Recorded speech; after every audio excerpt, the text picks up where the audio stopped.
Hi everyone, I hope you're well and staying safe.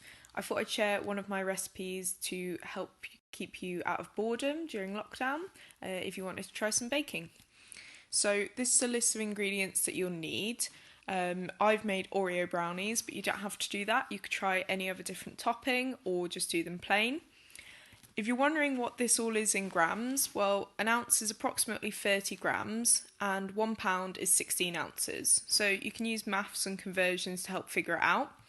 So the caster sugar is about 540 grams, and there are the measurements for the plain flour, the melted butter, and the cocoa powder. So, first thing you need to do is preheat the oven to 180 degrees Celsius. There's a formula there and shows that if you've got an oven using Fahrenheit, you'll need it on about 350 degrees there. You need to make sure you line a baking tray with greaseproof paper.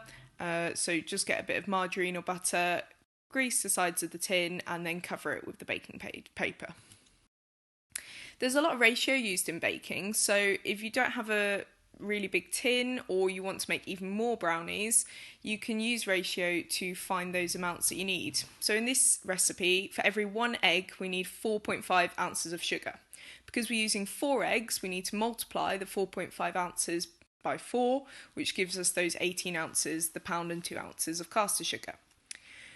It's also the case that you need double the amount of flour as you do caster sugar, so the ratio of this is 1 to 2. So whatever amount of flour you need, in this case 9 ounces, we double it to get the 1 pound 2 ounces worth of caster sugar. So once you've figured out how much you'll need, or if you just prefer to stick to the recipe, this is how it goes. So combine the sugar, eggs, flour and vanilla essence, which is optional in a bowl. So make sure that's mixed up all together. I've made this loads of times and you don't always need the vanilla essence, so don't worry if you don't have it. Then in a separate bowl, melt the butter. Be really careful using your microwave, you don't want to leave it on too long.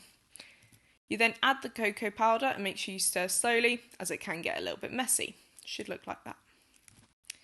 Then what you need to do is pour in the cocoa powder and the butter mixture and stir until it's mixed. So you don't want any part of your brownie that doesn't look chocolatey, you want to make sure it looks like this throughout.